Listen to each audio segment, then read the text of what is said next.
ஆரம்ப கட்டத்திலிருந்து இன்னை வரைக்கும் பார்த்தீங்கன்னா மிகப்பெரிய அசுர வளர்ச்சின்னு சொல்லலாம் இந்த அலோபதி துறையில். லேப் டெஸ்ட்லேருந்து, எக்ஸ்ரேலேருந்து, அதுக்கப்புறம் சிடியிலேருந்து எம்ஆர்ஐ, அதுக்கு அடுத்த லெவல்லேருந்து டைஃபாய்டு, மலேரியா, இந்த பேஷண்ட்ஸ்லாம் வந்து இப்போ பார்த்தீங்கன்னா வர்மக்கலையிலேயே நோக்கு வர்மம்னு சொல்லிட்டு இந்த 7வது படத்தில் இருக்குது. இந்த நோக்கு வர்மத்தை வச்சு நிறைய நோய் குணப்படுத்த முடியுமா? ஸோ இந்த பஞ்சபூதங்களை மெடிசன்ஸே, எந்த மெடிசன் சிஸ்டம் வந்து பஞ்சபூதங்களை பேலன்ஸ் பண்ணுதோ,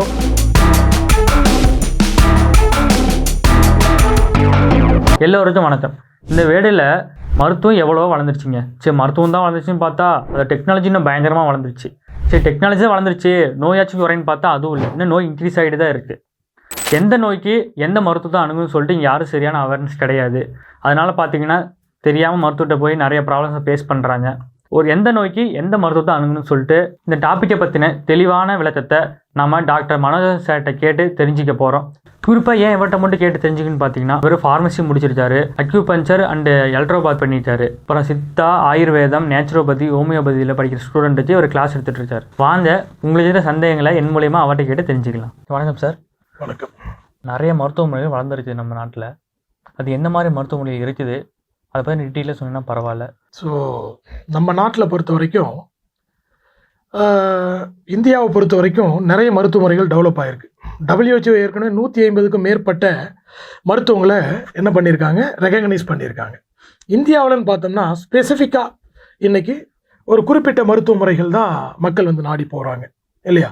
ஸோ அதில் ட்ரக்லெஸ் தெரப்பி அப்படின்னு சொல்கிறோம். அதே மாதிரி மருந்துள்ள மருத்துவங்களை ட்ரக்குடன் கூடிய தெரப்பி, அதாவது ட்ரக்குடன் கூடிய மருத்துவ முறைகள், மருந்துள்ள மருத்துவ முறைகள். இதில் மெயினாக நம்ம இன்றைக்கி விவாதிக்கக்கூடிய விஷயம் என்னென்னா, அலோபதி அப்படின்னு சொல்லக்கூடிய ஆங்கில மருத்துவ முறை இன்றைக்கி ரொம்ப எந்த அளவில் டெவலப் ஆகிருக்குன்னு தெரியும். அதுக்கப்புறம் பார்த்திங்கன்னா ஆல்டர்னேட்டிவ் மெடிசன் அப்படின்னு நம்ம சொல்லக்கூடிய சித்த மருத்துவம், அடுத்து ஹோமியோபதி மருத்துவம், ஆயுர்வேத மருத்துவம், நேச்சுரோபதின்னு சொல்லக்கூடிய இயற்கை மற்றும் யோகா சார்ந்த மருத்துவம், இப்போ சமீப காலமாக எல்லாராலையும் அறியப்படுற டெவலப் ஆகிட்டு வர எலக்ட்ரோ ஹோமியோபதின்ற ஒரு மருத்துவம், அடுத்து அக்குபஞ்சர், அதனை சார்ந்த மருத்துவங்களை தான் நம்ம இந்த காணொலியில் தெளிவாக பார்க்க போகிறோம். சரிங்களா? ஓகே சார், இவ்வளோ மருத்துவமனையில் சொன்னீங்க, இவ்வளோ மருத்துவமனை நம்ம நாட்டில் இருக்குது. இப்போ என்ன பிரச்சனைன்னு பார்த்தீங்கன்னா, இப்போ மக்களுக்கு எந்த மாதிரியான சிகிச்சைக்கு எந்த மாதிரி மருத்துவர் அணுகணும்னு தெரியல. அதை நீங்கள் எந்த மாதிரியான சிகிச்சைக்கு எந்த மாதிரி மருத்துவர் அணுகணும், அதுக்கு எந்த மாதிரி ட்ரீட்மெண்ட் எடுத்துக்கணும், அதை பற்றி டீட்டெயிலாக சொன்னீங்கன்னா நல்லாயிருக்கும். அதாவது இன்றைக்கி இருக்கிற ஒரு அவேர்னஸ் நல்லா டெவலப் ஆகிருக்குன்னு தான் சொல்லணும். அவேர்னஸ் டெவலப் ஆகியிருந்தாலும் மக்களுக்கு வந்து என்னென்னா, என்ன மாதிரியான பிரச்சனைகளுக்கு எந்த மாதிரியான சிகிச்சை முறைகளை எடுத்துக்கணும், அதே மாதிரி எந்த மாதிரியான மருத்துவர்களை நாடணும், ஸ்பெஷலிஸ்ட்டை, அப்படின்றது தான் நம்மளுடைய கொஷின் இல்லைங்களா. ஸோ ஜென்ரலாக வந்து நம்ம ஏற்கனவே சொன்ன மாதிரி அலோபதி மருத்துவம் அப்படின்றது ஆங்கில மருத்துவ முறை, அதுக்கப்புறம் Siddha, Ayurveda, Unani, naturopathy and yoga, electro homeopathy, drugless தெரப்பியில் அக்குபஞ்சர், அதனை சார்ந்த மருத்துவங்கள். இந்த மருத்துவ முறைகளில் எந்தெந்த நோய்களுக்கு எந்த மருத்துவ முறைகளை எந்த மருத்துவரை நாடுறது அப்படின்றத நம்ம தெளிவாக இதில் இந்த காணொலியில் நான் எக்ஸ்பிளைன் பண்ணுறேன். ஸோ முதல்ல அலோபதி மருத்துவம் தான் நம்ம எல்லாருக்கும் தெரிந்த மருத்துவம். ஸோ ஆரம்ப கட்டத்திலேருந்து இன்னை வரைக்கும் பார்த்தீங்கன்னா மிகப்பெரிய அசுர வளர்ச்சின்னு சொல்லலாம் இந்த அலோபதி துறையில். லேப் டெஸ்ட்லேருந்து, எக்ஸ்ரேலேருந்து, அதுக்கப்புறம் சிடியிலேருந்து எம்ஆர்ஐ, அதுக்கு அடுத்த லெவல்லேருந்து எல்லாமே பெட் ஸ்கேன் வரைக்கும் இன்றைக்கி இருக்குன்னா அது அலோபதி மருத்துவம் தான் இல்லைங்களா. ஸோ அப்போது இந்த அலோபதி மருத்துவம் அப்படின்னாலே நமக்கு ஆக்சிடென்ட் அண்ட் எமர்ஜென்சிக்கு பெஸ்ட். ஆக்சிடென்ட், எமர்ஜென்சி, அதுக்கு ஃபஸ்ட் எய்டு, பர்ஃபெக்டான ட்ரீட்மெண்ட்னா மற்ற மருத்துவ முறைகளை காட்டிலும் இது வந்து நம்ம என்ன பண்ணலாம், அலோபதி மருத்துவம் பெஸ்ட்டுன்னு நான் சொல்லுவேன். ஓகே சார், அலோபதி மருத்துவம் பற்றி இவ்வளோ சொன்னீங்க. எதுக்கு அலோபதி மருத்துவம் யூஸ் பண்ணணும், எதுக்கு அலோபதி மருத்துவம் யூஸ் பண்ணக்கூடாது, அதை பற்றி இன்னும் டீட்டெயிலாக சொன்னீங்க பரவாயில்ல. அலோபதி மருத்துவம் அப்படின்றது ஜென்ரலாக மருத்துவம் அப்படின்னாலே, ஒரு மருத்துவம்னாலே ஹோலிஸ்டிக் தான். மொத்தமாக எல்லாருமே எல்லா பிரச்சனைக்குமே எல்லா மருத்துவத்தையும் பார்க்கலாம் ஜென்ரலாக. ஸோ அதுக்குன்னு ஒரு லிமிட்டேஷன்ஸ் இருக்குது.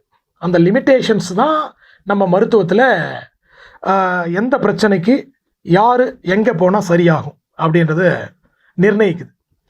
ஸோ அலோபதி மருத்துவத்தை பொறுத்த வரைக்கும் இவ்வளோ டெவலப்மெண்ட் ஆனதுக்கு காரணம் என்ன அப்படின்னா, ஸோ வெள்ளைக்காரங்க, அதாவது நம்ம ஆங்கிலேயர்கள் இருக்கும்போது இந்த மருத்துவம் ரொம்ப டெவலப்மெண்ட்டில் தான் இருந்தது. அதிலிருந்தே வந்து பார்த்திங்கன்னா உங்களுக்கு இப்போ இருக்கிற காலகட்டங்களில் வளர்ச்சி அப்படின்னும் போது அடுத்த கட்ட வளர்ச்சி. ஸோ மீதி எந்த மருத்துவ முறையிலுமே இல்லாத ஒரு வளர்ச்சின்னா ஐசியூ செட்டப் இருக்குது, சிசியூ செட்டப் இருக்குது. அடுத்து பார்த்தீங்கன்னா உங்களுக்கு என்ன சொல்கிறது, அந்த செட்டப்பில் எல்லாத்துலேயுமே ஒரு அன்கான்சியஸாக இருக்கிற பேஷண்ட்டை கூட அங்கே வச்சு ட்ரீட்மெண்ட் பண்ண முடியும்.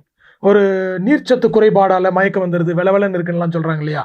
ஸோ ரொம்ப என்ன சொல்கிறது, அவங்களால முடியலன்ற காலகட்டத்தில் கூட அவங்களுக்கு ஒரு ட்ரிப்ஸ் ஏற்றணுன்னா கூட மற்ற மருத்துவங்களை விட அலோபதி மருத்துவம் தான் ரொம்ப ஈஸியாக இருக்குது ஹேண்டில் பண்ணுறதுக்கு. ஸோ அந்த டெக்னிக்ஸ் அதே மாதிரி பார்த்தீங்கன்னா ஐசியூ இந்த மாதிரி இடத்துல என்ன பண்ணுவாங்க, ஆக்சிஜன்லாம் இந்த கொரோனா காலகட்டத்தில் கூட மூச்சோட சிரமப்படுற எல்லாருக்குமே பார்த்தீங்கன்னா ஆக்சிஜன்லாம் நம்ம எங்கே அலோபதி மருத்துவ முறையில் தான் திறம்பட ட்ரீட்மெண்ட் பண்ணாங்க. அதுக்காக அடுத்த மருத்துவ முறைகளை நம்ம குறைச்சி மதிப்பில்லை. நம்ம கபசுர குடிநீர்லாம் பார்த்தீங்கன்னா அலோபதி மருத்துவம் கூட இதையும் கொடுத்தாங்க. ஸோ கபசுர குடிநீர்லாம் சித்த வைத்தியத்தில் கொடுத்தாங்க. அப்போ அதுவும் மிகப்பெரிய மாற்றத்தை உருவாக்குச்சு. அதே மாதிரி ஹோமியோபதியில் ஆர்சனிக் ஆல்பம்லாம் கொடுத்தாங்க. மிகப்பெரிய ஒரு விஷயம் அதெல்லாம் இல்லையா. ஸோ நம்ம என்ன சொல்ல போகிறோம்னா, ஒரு எமர்ஜென்சி அப்படின்னும்பொழுது எதெல்லாம் எமர்ஜென்சி, ஃபார் எக்ஸாம்பிள் ஒரு ஆக்சிடெண்ட் ஆயிடுச்சு, வெட்டி ரத்தம் வருது இல்லையா. ஸோ தையல் போடுற ஒரு சுச்சுவேஷன் வருது அப்படின்னும் பொழுது அருகில் இருக்கக்கூடிய ஒரு மருத்துவமனைனா அது அலோபதி டாக்டர்ஸ் தான். அப்போ ஒரு ஃபஸ்ட் எய்டுக்கு கண்டிப்பாக நம்ம அங்கே போகிறது தான் கரெக்ட். சார் நான் என்ன சொல்கிறது சார், நான் நேச்சுரலாக விரும்புகிறவன் சார், அதனால் நான் சித்தா கிட்ட போகிறேன், ஆயுர்வேதம் போகிறேன் சார், நேச்சுரோபதி போகிறேன் சார், அதெல்லாம் போய்க்கலாம், ஒன்றும் பிரச்சனை இல்லை. ஃபஸ்ட்டு எய்டு முதல் உதவி அப்படின்னா நீங்கள் ஃபஸ்ட்டு சாய்ஸாக நம்ம அலோபதி மருத்துவத்துக்கு போகிறது பெஸ்ட்டு ஃபஸ்ட்டு. அடுத்து என்ன அப்படின்னா, ஒரு பாய்சன் சாப்பிட்டாங்க, இல்லை தெரியாமல் சாப்பிட்டாங்க, இல்லை தெரிஞ்சு சாப்பிட்டாங்க, எதுவாக இருந்தாலும் பாய்சன் கேஸ் அது மாதிரி விஷயங்கள் எல்லாத்துக்குமே கண்டிப்பாக அலோபதி மருத்துவம் தான் பெஸ்ட்டு இல்லையா. ஏன்னா பேஷண்ட் அன்கான்சியஸ் ஆகிட்டாங்கன்னு வச்சுக்கோங்க. ஸோ அவங்களுக்கு கண்டிப்பாக ஒரு வாய் வழியாக ஓரலாக மெடிசன் கொடுக்க முடியாது, மருந்துகளை கொடுக்க முடியாது. அப்போ ஐவி ட்ரிப்ஸ்ன்னு சொல்லணும் இல்லையா. ஸோ அப்போ அந்த இரத்த குழாய்கள் மூலமாக தான் இது போகும், மெடிசன் போகும். இப்போ அந்த மாதிரி விஷயங்களுக்கெல்லாம் டெக்னிக்கலாக அலோபதியில் ஒரு மிகப்பெரிய விஷயங்கள் இருக்குது இல்லையா. ஸோ அதுக்குண்டான ஒரு என்வரான்மெண்ட் எல்லாமே இருக்குது அப்படின்றதால அதுதான் பெஸ்ட்டு. அன்கான்சியஸ் ஆகியிருந்தாலும் அவங்க ஆக்சிஜன் வைப்பாங்க. ஸோ அதில் இருக்கிற எக்யூப்மெண்ட்லாம் நீங்கள் பார்த்தீங்கன்னா தெரியும், பல்ஸ் ரேட் என்ன இருக்குது இதெல்லாம் பார்த்துட்டு அதுக்கேற்ற மாதிரி ட்ரக்கில் சேஞ்ச் பண்ணுவாங்க மெடிசன்ஸில். ஸோ பாய்சன் கேசஸ்க்கு இதே ஒரு தீக்காயம் ஏற்பட்டுருச்சு, ஒரு 60% ரொம்ப உடம்பெல்லாம் தீப்பட்டுருச்சு, உடனடியாக ஒரு ஃபஸ்ட் எய்டு வேணும், அதுக்கும் ஒரு பெஸ்ட்டான மருத்துவம்னு நான் அலோபதி மருத்துவத்தை சொல்லுவேன். அதுக்கெல்லாம் உடனடியாக நம்ம அலோபதி டாக்டர்ஸை தான் பார்க்கணும். அடுத்து பார்த்தீங்கன்னா ஆக்சிடெண்ட் ஆயிடுச்சு, வெட்டுப்பட்டுருச்சு, ரத்தம் வருது, சூச்சர் பண்ணணும், அதுக்கெல்லாம் நம்ம அலோபதி மருத்துவத்தை கண்டிப்பாக யூஸ் பண்ணிக்கணும். அதே மாதிரி பார்த்தீங்கன்னா ஆக்சிடெண்ட்டில் உள்காயன்றதோட தலையில் ஒரு அடிபட்டிருக்கு, ஹெமரேஜ் ஆகிருக்குன்னா அதை கண்டுபிடிக்கணும்னா வேறு என்ன பண்ணுவாங்க, சிடி ஸ்கேன் பண்ணுவாங்க, தேவைன்னா அதுக்கப்புறம் எம்ஆர்ஐ ஸ்கேன்லாம் பண்ணுவாங்க. அப்போது இந்த மாதிரியான ஒரு டெக்னிக்ஸ் எல்லாம் அலோபதி மருத்துவத்தில் இருக்குது. ஸோ நம்ம அதர் ஆல்டர்னேட்டிவ் டாக்டர்ஸ் அதை யூஸ் பண்ணிக்கிறாங்க, நான் இல்லைன்னு சொல்லலை. பட் இருந்தாலும் டக்குன்னு ஒரு ஃபஸ்ட் எய்டு ஹெமரேஜ் ஆகிருக்கு, அப்போ அதை என்ன பண்ணணும், திரும்ப ரிவர்ஸ் பண்ணணும். அப்படின்னும் போது அந்த குறிப்பிட்ட டைமுக்குள்ளே ஒரு டெக்னிக்கை யூஸ் பண்ணோன்னா அந்த மாதிரியான ஒரு காலகட்டங்களில் அலோபதி மருத்துவம் மிக அற்புதமான பலன்களை கொடுக்கும். மற்ற மருத்துவத்தை காட்டிலும் இதுக்கு இன்னும் கொஞ்சம் பெஸ்ட்டாக இருக்கும். அந்த டைமில், அந்த பர்டிகுலரான டைமில் நம்ம அதை யூஸ் பண்ணலாம். அதே மாதிரி ஃபுட் பாய்சன் ஆயிடுச்சு, அதிகமான வாமிட், நிற்காமல் வாந்தி வருது, பேதி போயிட்டே இருக்குது, பேதி ஆகிட்டே இருக்குது, வயிற்றால போயிட்டுருக்கு, ஒரு 10 வாட்டி 15 வாட்டி ஆயிடுச்சு, அந்த டைமில் ஒரு ட்ரிப்ஸ் ஏற்றணும்.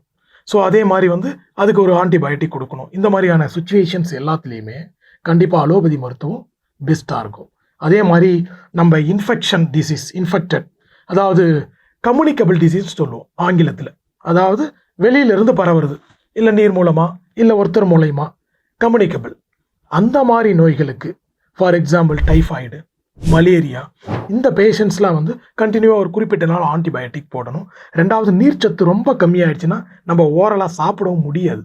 ஸோ அந்த மாதிரி டைமில் நம்ம என்ன பண்ணணும் அப்படின்னா, கண்டிப்பாக அலோபதி மருத்துவரை நாடும்போது அவங்க ட்ரிப்ஸ் மூலயமா என்ன பண்ணுவாங்கன்னா அந்த நீர்ச்சத்தை பேலன்ஸ் பண்ணுவாங்க. இப்போ பார்த்தீங்கன்னா பாம்பு கிடைச்ச கூட எல்லாருமே ஹாஸ்பிட்டல் போகிறதில்ல, அவங்களே முதல்ல பண்ணிக்கிறாங்க. அது ஏன் சார் ஏன் பண்ணுறாங்க, அதெல்லாம் என்ன? ஸோ மக்கள் வீட்டிலே பண்ணிக்கிறாங்களே, இதெல்லாம் கரெக்டாக கேட்குறீங்க, அதான கொஷின்னு. வைத்தியங்களை வீட்டிலே பண்ணிக்கிறது அட்வைசபிள் இல்லை, அது யாராக இருந்தாலும். ஒரு சின்ன சின்ன விஷயம்னா வீட்டில் அஞ்சரை பெட்டி வைத்தியங்கள் பண்ணிக்கலாம். பாம்பு அப்படின்றது இன்றைக்கி நல்ல பாம்பு கடிச்சதா கட்டு விரியன் கண்ணாடி விரியன் கடிச்சதெல்லாம் தெரியாது. பட்டு நல்ல பாம்பை விட கட்டு விரியன் கண்ணாடி விரியன்லாம் விஷம்னு சொல்கிறாங்க. ஸோ இந்த மாதிரியான பாம்புகளை கடிச்சதுன்னா ஒரு 1/4 மணி நேரத்துக்குள்ளே ஏதாவது ஒரு ஃபஸ்ட் எய்ட் பண்ணணும். அப்போ அருகில் இருக்கக்கூடிய ஒரு அலோபதி ஹாஸ்பிட்டல்ஸோ இல்லை ஜிஹெச் மாதிரி இருந்ததுன்னா கண்டிப்பாக அங்கே போகிறது மஸ்ட்டு. ஏன்னா ஒரு டிடிஓ ஏதாவது ஒன்று போட்டால் தான் ஓரளவுக்கு அடுத்த ஒரு டிஸ்ட்ரிக்ட் ஹெட் குவார்ட்டரில் இருக்கிற ஒரு ஜிஹெச்சுக்கு போயிட்டு நம்ம அடுத்த கட்ட ட்ரீட்மெண்ட்டை பண்ணுறதுக்குள்ளே ஏதாவது ஒரு ஃபஸ்ட் எய்டு பண்ணணும் இல்லையா? ஸோ வீட்லேயே அவங்க டைம் பண்ணிட்டாங்கன்னு வச்சுக்கோங்க, பெரிய பிரச்சனை வரும். அப்போ என்னை பொறுத்த வரைக்கும் மற்ற மருத்துவங்களை அந்த நேரத்தில் நம்ம கொஞ்சம் ஒதுக்கி வச்சுட்டு அலோபதி மருத்துவமே பார்த்துக்கிறது பெஸ்ட்டு. ஆஃப்டர் ரிட்டர்ன் ஆனதுக்கப்புறம் பெட்லேருந்து ரிட்டர்ன் ஆனதுக்கப்புறம் அதுக்கப்புறம் நம்ம போஷாக்காக இருக்கிறதுக்கு ஆதார் மருத்துவங்களை நம்ம நாடிக்கலாம். நமக்கு பாம்பு கடிச்சிருச்சு இல்லையா, பாம்பு கடிச்ச பேஷண்ட் உயிர் பழைக்கணும், ஃபஸ்ட்டு உயிர், ரைட்? அதுக்கப்புறம் ஹெல்த்தை டெவலப் பண்ணிக்கலாம். உயிர் பழைக்கிறதுக்கு முதல்ல அலோபதி மருத்துவத்தை பார்த்துக்கலாம், ரைட்டா?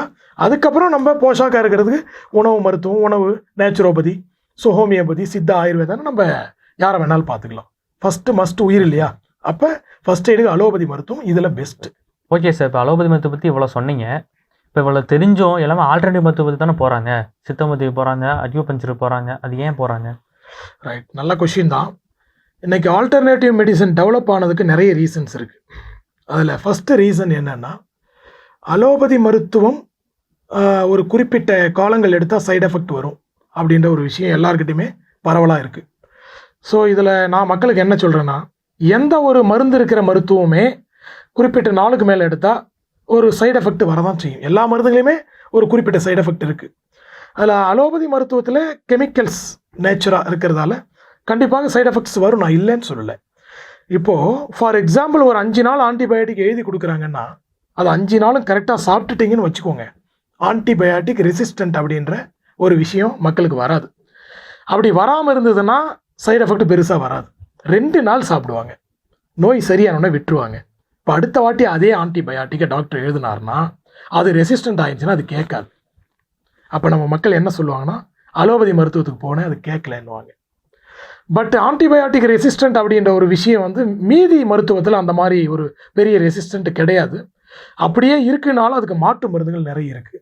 இன்றைக்கி இந்தியா போன்ற வளரும் நாடுகளில் பெரிய பிரச்சனை இந்த ஆன்டிபயோட்டிக் ரெசிஸ்டன்ட் அப்படின்ற ஒரு விஷயந்தான்.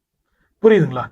ஸோ டாக்டர்ஸ் வந்து பர்ஃபெக்டாக ப்ரிஸ்கிரைப் பண்ணுற ஒரு விஷயத்தை பேஷண்ட்ஸ் வந்து ப்ராப்பராக எடுத்துக்கிட்டாங்கன்னா பெரிய சைடு எஃபெக்ட் இல்லை. இப்போ முறையாக மருந்து மாத்திரை எடுத்துக்கிட்டால் அதை ஆல்டர்னேட்டிவ் மருத்துவம் போக தேவையில்லை அப்படின்னு சொல்கிறீங்க. முறையாக எடுத்துக்கிட்டால் போக தேவையில்லை நான் சொல்லலை. ஸோ முறையாக எடுத்துக்கிறதோடு மட்டும் இல்லாமல் டாக்டர்ஸுடைய சிபாரிசை இல்லாமல் நீங்கள் பாட்டுக்கும் ஏற்கனவே டாக்டர் இந்த ஆன்டிபயோட்டிக் தான் கொடுத்தாரு, இல்லை இந்த வலி நிவாரணி தான் கொடுத்தாரு, இந்த பிரச்சனைக்கு இந்த மருந்து தான் கொடுத்தாரு, இது ஸ்டாக் இருக்குது வீட்டில் அப்படின்னு நம்மளே சுய வைத்தியம் அலோபதியை பொறுத்த வரைக்கும் பண்ணிக்கக்கூடாது. அப்போ சித்தாவில் பண்ணிக்கலாமா சார், ஆயுர்வேதத்தில் பண்ணிக்கலாமா சார்னா அதையும் டாக்டர்ஸை கேட்டுட்டு தான் பண்ணணும். பட் இருந்தாலும் ஒரு திரிபலாசூரணமோ ஒரு சுக்கோ ஒரு கடுக்கா பொடியோ பெரிய எஃபெக்ட் வராது. பட் ஒரு ஆன்டிபயோட்டிக் தேவையில்லாமல் நீங்கள் எடுத்தீங்கன்னா பிரச்சனை வரும். ஒரு வலி நிவாரணி தேவையில்லாமல் நீங்களே எடுத்துக்கிட்டிங்கன்னா டாக்டர் அட்வைஸ் இல்லாமல் கண்டிப்பாக மிகப்பெரிய பிரச்சனை வரும். நான் சொல்கிறது புரியுதுங்களா? ஸோ சைடு எஃபெக்ட் எல்லா மருத்துவத்துலேயும் இருந்தாலும் இதில் கொஞ்சம் அதிகமாக இருக்குன்ற ஒரு ஃபீலிங் மக்கள்கிட்ட பரவலாக இருக்குது. புரியுதுங்களா? டாக்டர்ஸை பார்த்து நம்ம ப்ரிஸ்கிரைப் பண்ணுற மெடிசனை அவங்க சொன்ன அளவோடு எடுத்தால் பெரிய சைடு எஃபெக்ட் இல்லை. ஆனாலும் நீங்கள் கேட்குற கொஷின் என்ன, அதை விட்டுட்டு ஏன் சார் சரியான அணுகுமுறை இருந்தாலும் ஏன் விட்டுட்டு போகிறாங்க அப்படின்னு கேட்குறீங்க இல்லையா? முதல்ல அதுக்கு நம்ம என்ன பண்ணலான்னா, முதல்ல நோய் அப்படின்றது என்னன்றதை புரிஞ்சுக்கணும் தெளிவாக. அது நம்ம தெளிவாக புரிஞ்சுக்கிட்டோம்னா எந்த நோய்க்கு எந்த மருத்துவ முறையை நம்ம மக்கள் கையாளன்றதை நம்ம பார்த்துக்கலாம். சரிங்களா? ஓகே சார், இவ்வளோ விஷயம் நம்ம பேசணும். இப்போ சித்தர்கள் சொல்லிச்சா நம்ம உடம்புல 4448 நோய்கள் இருக்குன்னு சொல்லிக்கிறாங்க. ஆமாங்க. இந்த நோய்கள் எல்லாமே இப்போ நம்ம பேசின மருத்துவ முறைகளுக்கு மருந்துகள் இருக்கா, இல்லை குறிப்பிட்ட மருத்துவ முறை மட்டும்தான் இந்த நோய்களை குணப்படுத்த முடியுமா? அதாவது முதல்ல நம்ம இதுக்குள்ளே போகிறதுக்கு முன்னாடி நோய் அப்படின்னு என்னன்றதை பார்க்குறோம். நோயை நம்ம 2ஆக பிரிச்சுக்கலாம் மக்களுக்கு தெளிவாக தெரிகிற மாதிரி. ஆக்சிடென்டால் வரக்கூடிய நோய்கள், வித்தவுட் ஆக்சிடென்ட் வரக்கூடிய நோய்கள், அதாவது விபத்து மூலயமா வரக்கூடிய பிரச்சனைகள், மனிதனுக்கு வரக்கூடிய பிரச்சனைகள், விபத்து இல்லாமல் வரக்கூடிய பிரச்சனைகள். விபத்து அப்படின்னு சொன்னோம்னா ஜென்ரலாக ஆக்சிடென்ட், ஒரு பைக்கில் போகிறோம், காரில் போகிறோம், இல்லை ஒரு பஸ்ஸில் ஒரு அடிபட்டுருச்சு, கீழே விழுந்துடும், இதெல்லாம் வந்து விபத்துன்னு சொல்கிறோம். ஸோ இது மட்டும் இல்லாமல் நம்ம பாம்பு கடிக்குது, இந்த தேள் கடிக்குது, ஸோ தேனி கொட்டிடுது, இதெல்லாம் வெளியிலேருந்து வரக்கூடிய பிரச்சனைகள். அது மட்டும் இல்லாமல் ஃபுட் பாய்சன் ஆகுது, இதெல்லாம் வந்து ஸோ இதனால் வரக்கூடியதை நம்ம தனியாக வச்சுக்கிறோம். இதெல்லாம் நான் ஏற்கனவே சொல்லிட்டேன். அலோபதி அப்படின்னு சொல்லக்கூடிய ஆங்கில மருத்துவ முறைகளில் இது வந்து பெஸ்ட்டாக நம்ம பண்ணலாம் அப்படின்ட்டு. இதெல்லாம் இல்லாமல் நோய்கள் அப்படின்னு சொல்லும்பொழுது விபத்துகள் காரணம் இல்லை, தானாக உடம்புல ஒரு விஷயம் டெவலப் ஆகுது அப்படின்னா இது எல்லாத்துக்குமே அடிப்படை காரணம். ஜென்ரலாக எல்லா மருத்துவ முறைகளும் என்ன சொல்லணும்னா மனம்தான் காரணம் நோய்களுக்கு. ஸோ இதை விபத்துகள் இல்லாமல் வரக்கூடிய நோய்கள், விபத்துகளால் வரக்கூடிய நோய்கள். இப்போ விபத்துகளால் வரக்கூடிய நோய்களுக்கு நான் என்னென்னு சொல்லிட்டேன். விபத்துகள் இல்லாமல் வரக்கூடிய நோய்களுக்கு நம்ம என்னென்ன பண்ணலாம், எந்த மருத்துவ முறைகள் பெஸ்ட்டுன்றதை நம்ம இதில் பார்க்கலாம். ஜென்ரலாக நோயை இன்னும் ரெண்டாக பிரிக்கலாம். Acute disease, chronic disease. இதில் அக்யூட் அப்படின்னா திடீரென வரக்கூடிய நோய்கள். கிரானிக் அப்படின்னு நம்ம சொன்னோம்னா நீண்ட நாளைய நோய்கள். சரிங்களா? Okay, super sir. இப்போ என்னோட அடுத்த கேள்வி என்னன்னு பார்த்தீங்கன்னா, இப்போ கொரோனா பீரியடுக்கு அப்புறம் ஆயுள மருத்துவத்துக்கு அப்புறம் எல்லாரும் சித்த மருத்துவம் நாடி போகிறாங்க. இந்த சித்த மருத்துவத்தில் எந்த மாதிரி நோய்களை நம்ம குணப்படுத்த முடியும், அது டீட்டெயிலாக சொன்னீங்க பரவாயில்ல. ரைட். ஆஃப்டர் கொரோனா சித்த மருத்துவத்தை நாடி போகிறாங்கன்றதுக்கு ரீசன் என்னென்னா, நம்ம தமிழ்நாட்டில் இருக்கிறதால சித்த மருத்துவம்னு சொல்கிறோம். ஆமாம், இந்தியா அளவில் எல்லா மருத்துவமே இன்றைக்கி டெவலப் ஆகிருக்கு கொரோனாவுக்கு அப்புறம். ஏன்னா மக்களுக்கு விழிப்புணர்வு ஆயிருக்கு. ரெண்டாவது, கொரோனாவில் கிட்டத்தட்ட ஒரு 1.5 மாதம் 2 மாதம் வீட்லேயே இருக்கும். யூடியூப்ஸ்லாம் நிறைய பார்க்குறாங்க, சோஷியல் மீடியாஸ்லாம் நிறைய பார்க்குறாங்க. அதில் வந்து நிறைய விஷயங்கள், இந்த ஆல்டர்னேட்டிவ் மெடிசனில் இருக்கக்கூடிய நன்மைகள்லாம் நிறைய மக்கள் தெரிஞ்சுக்கிறாங்க. சித்தா அப்படின்னாலே நம்ம பாரம்பரிய மருத்துவம், தமிழ் மருத்துவம், சித்த வைத்தியம். ஸோ சித்தர்கள் மருத்துவம் அப்படின்னாலே நம்ம உடம்புக்கானது மட்டும் இல்லை, அது முதன்மையானது மனதிற்கானது. ஸோ பாடி சோல் மைண்ட் அப்படின்னு நீங்கள் கேள்விப்பட்டிருப்பீங்க. ஸோ பாடி சோல் மைண்டு அப்படின்னாலே, மைண்ட் அப்படின்ற ஒரு விஷயத்தை நீங்கள் தெளிவாக வச்சுருந்தீங்கன்னா, அதை வந்து மைண்டை வந்து பேலன்ஸாக வச்சுருந்தீங்கன்னா ஃபிசிக்கல் பாடியும் கண்ட்ரோலாக வச்சுருக்க முடியும், அதே சமயத்தில் சோலையும் கரெக்டாக வச்சுருக்க முடியும். சோலுன்றது நம்ம ஆன்மா, ரைட்டா? நம்மளுடைய ஃபிசிக்கல் பாடின்னு சொல்லக்கூடிய நம்மளுடைய நார்மலான இந்த உடல் வந்து ஆக்டிவாக இருந்தால் தான் நம்மளுடைய ஆன்மா உள்ளே இருக்கும், ரைட்டா? நம்ம ஃபிசிக்கல் பாடியில் பிரச்சனை இருக்குது, நம்மளால் எந்திரிக்க முடியல, வேலை செய்ய முடியல, நோய்வாய்ப்பட்டிருக்கோம், நோய்வாய் முத்தி போச்சுன்னா ஆன்மா உள்ளே இருக்குமா? இருக்காது. என்ன ஆகும்? வெளியே போயிடும், ரைட்டா? அப்போது ஃபிசிக்கல் பாடி நல்லா இருக்கணும் அப்படின்னா நம்மளுடைய மென்டல் பாடி கரெக்டாக இருக்கணும். நான் சொல்கிறது எமோஷன்ஸை பேலன்ஸாக வச்சுருக்கணும். அப்போது இந்த நான் சொல்லக்கூடிய சித்த மருத்துவம், ஆயுர்வேதம், Unani, homeopathy, electro homeopathy, acupuncture மற்றும் அதனை சார்ந்த எல்லா மருத்துவங்களுமே இந்த எமோஷன் அப்படின்ற ஒரு விஷயத்தை பேலன்ஸ் பண்ணுறதுக்கு என்னெல்லாம் பண்ண முடியுமோ அதை தான் டார்கெட் பண்ணுறாங்க. சரியா? அப்போ அந்த வகையில் சித்தாவில் பார்த்தீங்கன்னா நிறைய மெடிசன்ஸ் வடிவம் இருக்குது. சூரணம், பொடி, பஸ்பம், செந்தூரம், வீரம், பூரம், உப்பு, இந்த மாதிரி நிறைய விஷயங்கள் இருக்குது. அதை வந்து இப்போ வந்து டெவலப் ஆனதுக்கப்புறம் டானிக்காக கொடுக்குறாங்க, ஸோ லேகிமா கொடுக்குறாங்க, இது மாதிரிலாம் நிறைய கொடுக்குறாங்க. என்னென்ன நோய்க்கு சார் பெஸ்ட்டு? ஒன்றே ஒன்று தான், எலும்பு உடஞ்சிருந்தா நம்ம சித்தாவுக்கு போக தேவையில்லை. சித்தாலே சிலர் கட்டு கட்டுறாங்க, மூலிகை கட்டு, அவங்கள நாடலாம்.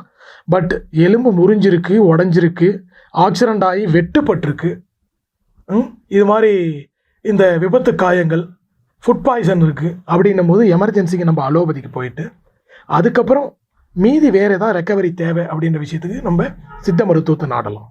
இது தவிர்த்து மீதி நான் சொல்கிறேன் இல்லையா, அதாவது கிரானிக் டிசீஸ்ன்னு சொல்லக்கூடிய நாட்பட்ட நோய்கள், அது எல்லாத்துக்குமே சித்தால மெடிசன் இருக்குது. ஒரே வார்த்தையில் முடித்தா அவ்வளோதான். அது எல்லாத்துக்குமே ஸ்பெசிஃபிக்காக சொல்லணும் அப்படின்னா, இப்போ இந்த நம்ம சொல்கிறோம் இல்லையா, நாட்பட்ட நோய்கள், பெண்கள் சம்மந்தப்பட்ட நோய்கள், இன்ஃபெர்டிலிட்டின்னு சொல்லக்கூடிய குழந்தையின்மை, இதுக்கெல்லாம் நிறைய சித்தால விளம்பரம் பண்ணிட்டு இருப்பாங்க. சரியா? எல்லா மருத்துவத்திலையும் பண்ண முடியும், நான் இல்லைன்னு சொல்ல. பட் இருந்தாலும் இந்த மாதிரி நாட்பட்ட எல்லா நோய்களுக்குமே சித்த மருத்துவம் பெஸ்ட்டு தான். இதில் வந்து எந்த மாற்று கருத்துமே இல்லை. ஏன்னா சித்தாவுடைய பிரின்சிபாலே வந்து உங்களுக்கு என்னென்னா, வாதம், பித்தம், கபம். அதாவது கபம்ன்றது நம்ம சிலோத்துமம்னு சொல்லுவாங்க. இது மூணுத்தையும், இது 3 குற்றம்னு சொல்லுவாங்க. இது மூணுத்தையும் சமநிலையில் வைக்கிறது தான் அதனுடைய பிரின்சிபல். அப்போது இது 3 சமநிலையில் இருந்தால் பாடி ஆட்டோமேட்டிக்காக என்ன பண்ணும்? ஹீல் பண்ணிக்கும் தன்னை. அதுக்குண்டான மெடிசன்ஸ் கொடுக்குறது தான் சித்தா. சரியா? அப்போது கிரானிக்கான டிசீஸ்ன்னு சொல்லக்கூடிய நாட்பட்ட நீண்ட கால நோய்களுக்கு எல்லாத்துக்குமே சித்தா மெடிசன் பெஸ்ட்டுன்னு தான் நான் சொல்லுவேன். ஓகே சார், சித்த மருத்துவத்தை பற்றி இவ்வளோ டீட்டெயிலாக சொன்னீங்க. இதில் எனக்கு என்ன கேள்வின்னு பார்த்தீங்கன்னா, இப்போ இந்த சித்த மருத்துவத்தை ரொம்ப நாள் எடுக்கணும், 48 மண்டலம் எடுக்கணும், 1 மாதம் எடுக்கணும், 4 மாதம் எடுக்கணும்னு சொல்கிறாங்க. அதெல்லாம் எப்படி சார்? ரைட். சித்தாவை பொறுத்த வரைக்கும் ஜென்ரலாக மருத்துவர்கள் பரிந்துரைக்கிறது மண்டலம்னு சொல்லுவாங்க. ஒரு மண்டலம் அப்படின்னா 48 நாட்கள். அப்போது 2 மண்டலம் 3 மண்டலம் எடுக்கணும்னு சொல்கிறாங்க. அவங்க எவ்வளோ நாள் எடுக்கணும்னு சொல்கிறாங்களோ அவ்வளோ நாள் எடுத்து தான் ஆகணும். ஜென்ரலாக வந்து நான் சொல்லக்கூடிய அந்த நீண்ட கால நோய்கள் அப்படின்னா கிரானிக்னு சொல்லுவோம் இல்லையா, அது ரிவர்ஸ் பண்ணணும் அப்படின்னா கம்ப்ளீட்டாக செல்லிலிருந்தே ரிவர்ஸ் பண்ணணும். ஒன்றுமே இல்லை, நம்ம ஃபார் எக்ஸாம்பிள் சொல்கிறோம் இல்லையா, ஒரு ஆர்பிசினா ரெட் பிளட் செல்ஸ், இரத்த சிவப்பணுக்கள். இது வந்து ஜென்ரலாக ஒரு சிவப்பணு தோன்றி மறையிறதுக்கு 90லேருந்து 110 நாள் ஆகும். ஆண்களுக்கு பெண்களுக்கு கொஞ்சம் டிஃப்ரெண்ட் வரும். அப்போது ஒரு செல்லு புதுசாக டெவலப் ஆகி திரும்ப அது வாழ்ந்து திரும்ப மறைஞ்சி திரும்ப புதுப்பிக்கிறதுக்கு மினிமம் நமக்கு என்ன ஆகும், ஒரு 100 நாள் தேவை. அப்போ அவங்க அதை கணக்கு பண்ணி தான் என்ன பண்ணுறாங்க, ஜென்ரலாகவே இத்தனை மண்டலங்கள் சாப்பிட்ணும் ஒரு நோய்னா அப்படின்னு கணக்கு வைக்கிறாங்க. சரியா? ரொம்ப நாள் சாப்பிட்ணும் அப்படின்றதெல்லாம் இல்லை, நோய்க்கு ஏற்ற மாதிரி தான் அவங்க சொல்லுவாங்க. ரெண்டாவது பத்தியம் சொல்கிறீங்க இல்லையா, பத்தியன்றது வந்து நோய்க்கு தான், நோயாளிக்கு இல்லை. ரைட். ஸோ நோய்க்கு அதே மாதிரி நோயாளி எடுக்கக்கூடிய மருந்துகள் சில உணவு வகைகளால் இன்ட்ராக்ட் ஆச்சுன்னா ஏதாவது பேதி ஆகலாம், இல்லை வாமிட்டிங் உணர்வு வரலாம், நாசியான்னு சொல்லுவோம் இல்லையா, இல்லை வேறு ஏதாவது ரேஷஸ் வரலாம். அதனால் அவங்க சில உணவு வகைகளை தவிர்க்க சொல்லுவாங்க. இதெல்லாம் ஒவ்வொரு மருத்துவத்துலேயும் ஒரு குறிப்பிட்ட இது இருக்குது. நான் சொல்ல புரியுதுங்களா? இப்போ அல்சருக்கு மெடிசன் சாப்பிட்றீங்க அலோபதியில், டாக்டர் காரம்லாம் சாப்பிடக்கூடாதுன்னு சொல்லுவாரா சொல்ல மாட்டாரா? காரம் சாப்பிடக்கூடாது, புளிப்பு சாப்பிடக்கூடாது, முடிஞ்ச அளவுக்கு காரம் கம்மியாக தான் சாப்பிடணும், நான்வெஜ் ஐட்டம்லாம் மசாலாவோட எடுத்துக்கூடாதுன்னு சொல்லுவார். ஸோ அந்த மாதிரி தான் நான் சொல்ல புரியுதுங்களா? அப்போது நோய்க்கு நோயாளிக்கு ஏற்ற மாதிரி தான் பத்தியம் கொடுப்பாங்க சித்தாவில். இப்போ பார்த்தீங்கன்னா சார், இப்போ நம்ம நோய் குணப்படுத்துறது வந்து நம்ம என்ன சாப்பிட்ற ஃபுட்டு அதை பற்றி பேஸ் பண்ணி இருக்குன்னு சொல்கிறீங்களா? என்ன ஃபுட்டு சாப்பிட்றோன்றது பேஸ் பண்ணி மட்டும் நோய் வர்றதில்லை. இப்போ வீட்லேயே இருக்கிறாங்க பெண்கள், வீட்டில் சாப்பிட்ற சாப்பாடு தான் சாப்பிட்றாங்க, இருந்தாலும் ஏகப்பட்ட நோய் சொல்கிறாங்களே. நான் ஏற்கனவே சொல்லிட்டேன் இல்லையா, நோய் என்பது ஆக்சிடென்ட் அப்படின்ற ஒன்று இல்லாமல் ஒரு பிரச்சனை பாடியில் வருதுன்னா அது எல்லாத்துக்கும் காரணம் எங்கேருந்து வருதுன்னா எமோஷன் இம்பேலன்ஸ், மனம்தான் காரணம். அப்போ மனம்தான் காரணம்னா ஃபிசிக்கல் பாடி தான் சார் அஃபெக்ட் ஆகுது அப்படின்னு நீங்கள் கேட்கலாம்.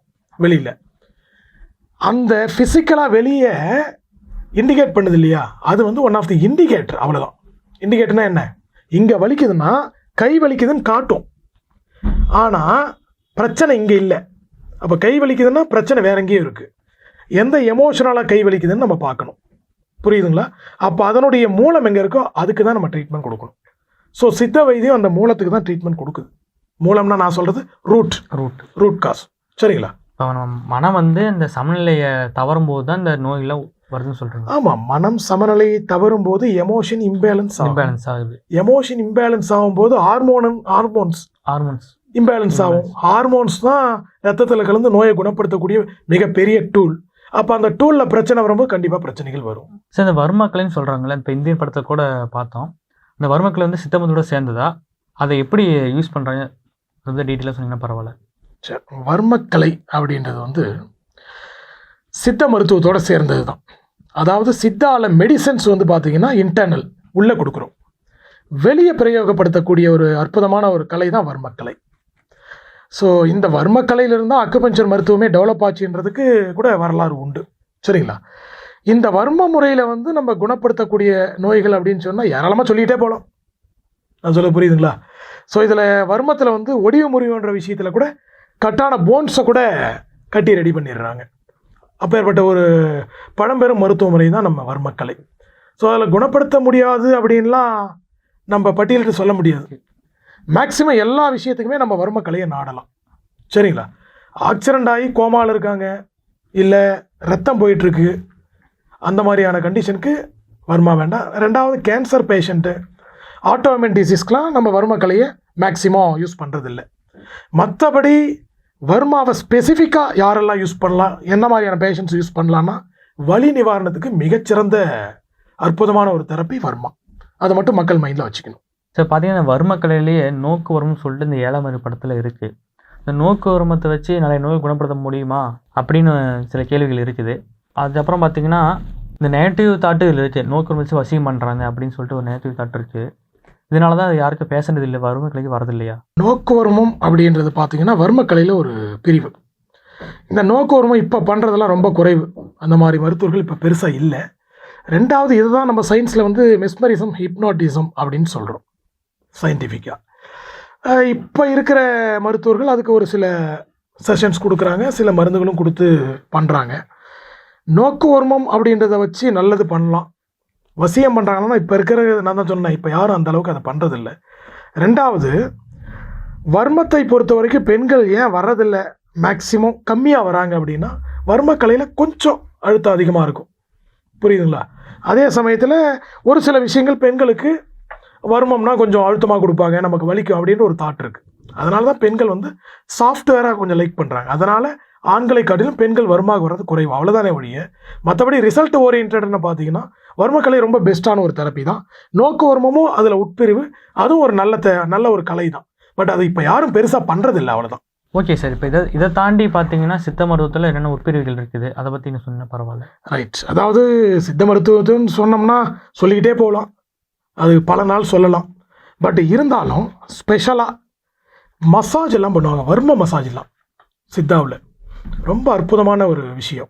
இன்றைக்கும் நிறைய மருத்துவர்கள் நம்ம தமிழ்நாட்டில் மட்டும் இல்லை, இந்தியா மட்டும் இல்லை, வெளிநாடுகளில் கூட போயிட்டு பண்ணுறாங்க. இப்போ தாய்லாந்து கூட, சென்னை கூட வந்து பண்ணிட்டு இருக்காங்க சார். ஸோ அது வந்து தாய் மசாஜ், அது வேறு.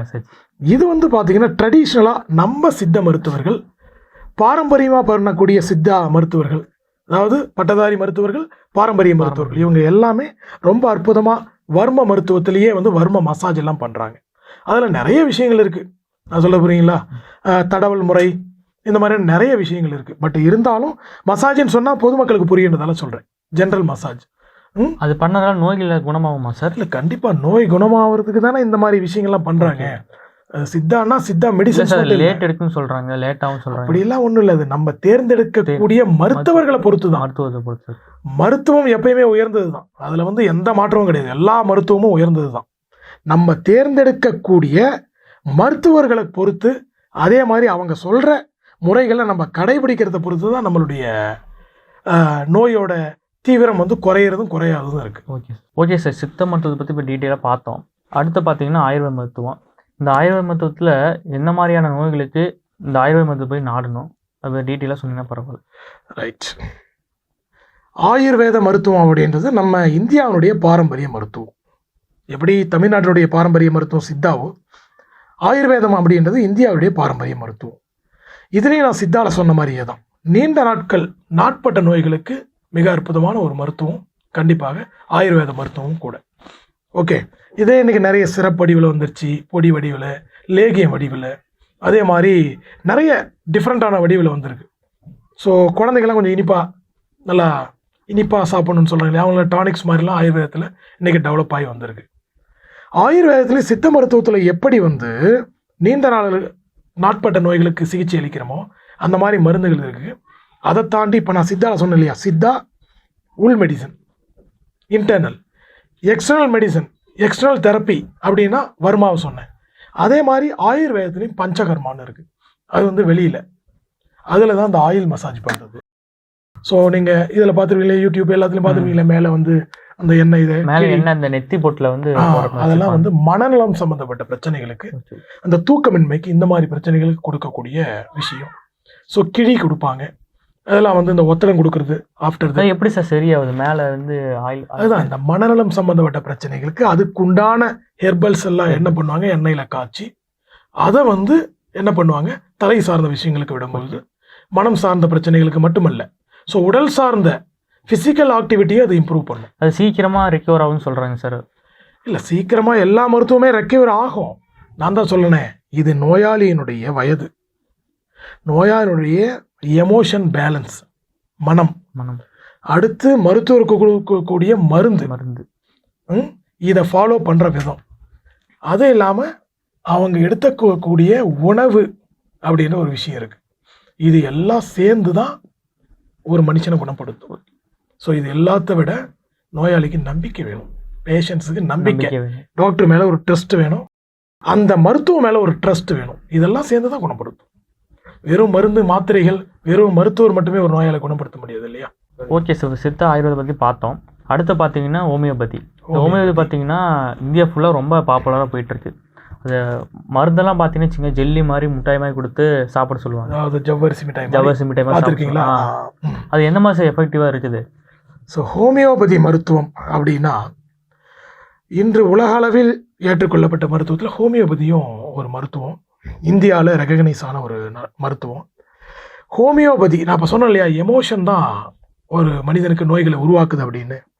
அப்போது மனம்தான் அப்படின்ற ஒரு கான்செப்ட், பெரிய கான்செப்ட் ஹோமியோபதி அதை தான் பிலீவ் பண்ணுது. அதை பேஸ் பண்ணி தான் மெடிசனு. ஒரு மனிதனுக்கு நோய்களை உருவாக்குவதே மனம்தான்.